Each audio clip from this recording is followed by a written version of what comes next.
नमस्कार दोस्तों, lotus Ayurveda India में आप सभी का स्वागत है। आज हम देखेंगे प्रसव और शिशु के जन्म के बारे में। शिशु के जन्म की प्रक्रिया प्रसव की 3 अवस्थाओं में विभाजित होती है।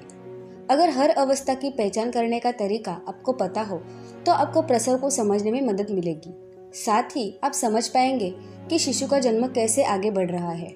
संकुचनों और प्रसव के शुरुआती चरण से लेकर शिशु के जन्म और अपरा के बाहर आने तक की सभी जानकारी हमारे इस वीडियो में दी गई है। इससे अवश्य ही आपको डिलीवरी के लिए तैयार होने में मदद करेगी।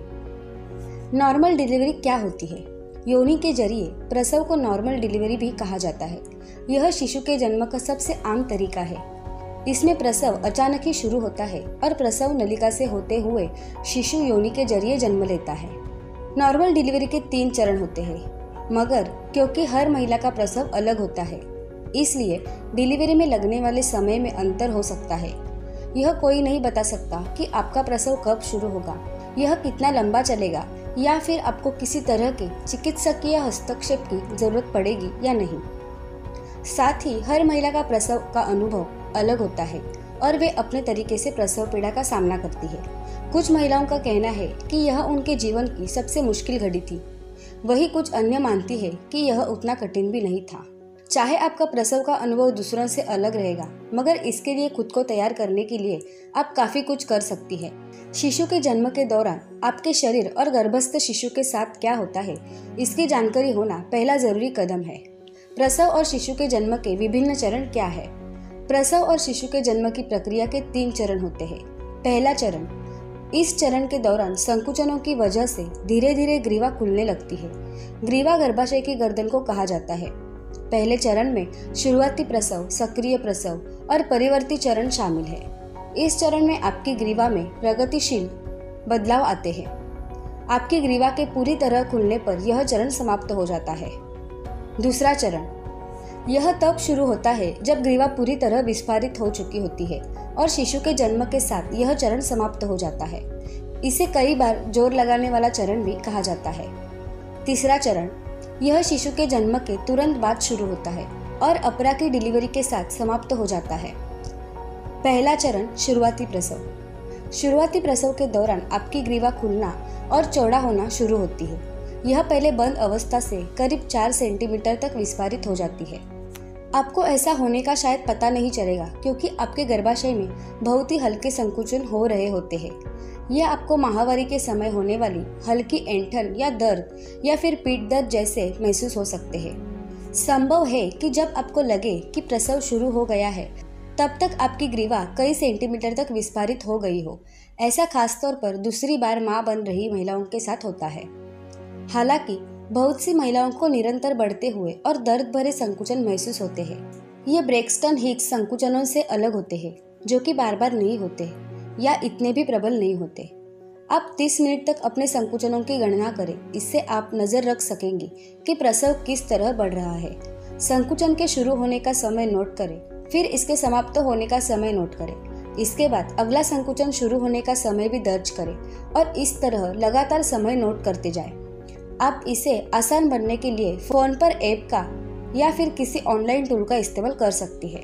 संकुचनों की बारंबारता का मतलब है कि ये कितनी बार आ रहा है, यानी एक संकुचन के शुरू होने के बाद अगला संकुचन कितने समय में शुरू हो रहा है। आपके प्रसव की अलग लय और गति होगी।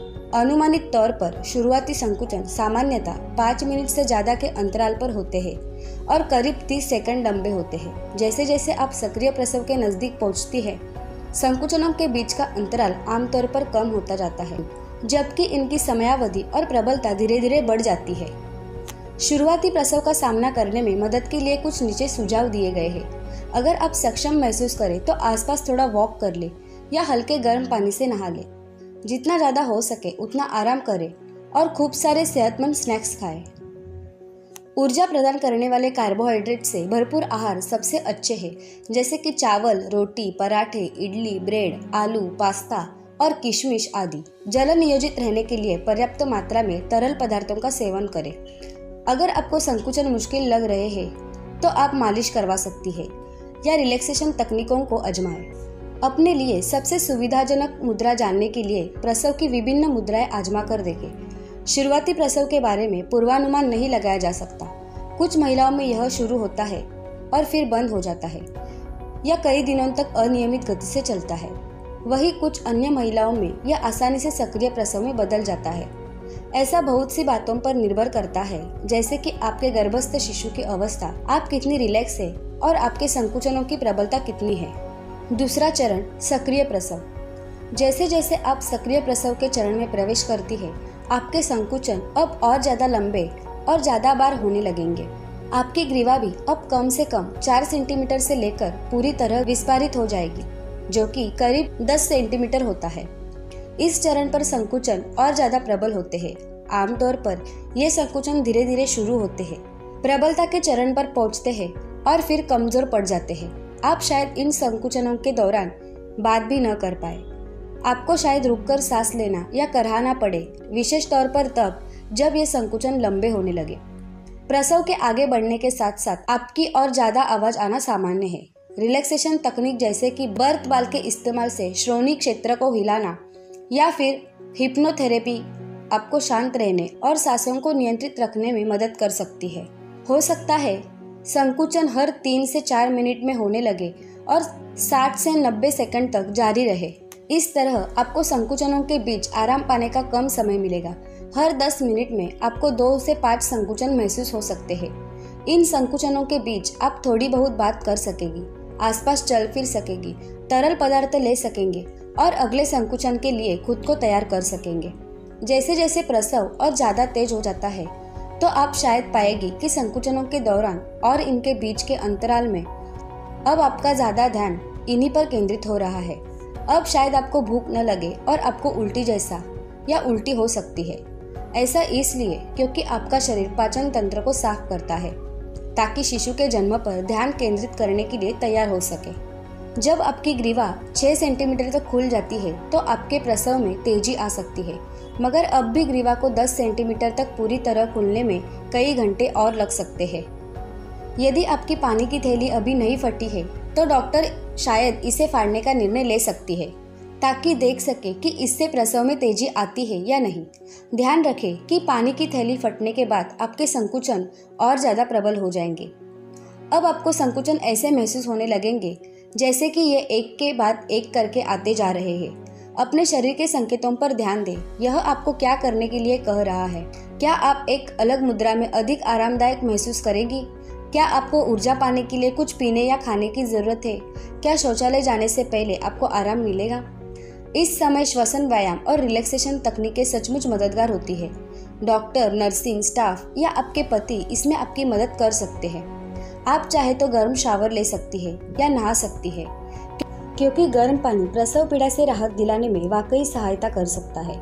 कभी कभी महिलाएं प्रसव के चरण पर पहुंच जाती है जहां उनकी ग्रीवा विस्फारित होने की गति धीमी हो जाती है या फिर बंद हो जाती है। अगर आपकी डॉक्टर बताए कि आपके साथ भी यह स्थिति है तो उनसे पूछें कि क्या आप अस्पताल में बरामदे में टहल सकती है क्या। सीधे खड़े होने और चलने फिरने से शिशु का सिर नीचे सीधे ग्रीवा में खिसक सकता है, जिससे विस्फारण में मदद मिल सकती है। कभी कभी खुलकर रोना भावनात्मक टेंशन को दूर कर देता है और आपको डर और चिंता से छुटकारा दिलाने में मदद करता है। अगर आपको स्वयं सहायता तकनीकों से संकुचनों में आराम न मिल रहा हो तो अपने डॉक्टर से दर्द निवारकों के बारे में पूछें। आप घबराएं नहीं। याद रखें कि हर संकुचन आपको अपने शिशु से मिलने के और नजदीक ला रहा है। तीसरा चरण, प्रसव का परिवर्ती चरण। परिवर्ती चरण तब होता है जब आप प्रसव के पहले चरण से दूसरे चरण में आती है, यानी कि जोर लगाने वाले चरण में।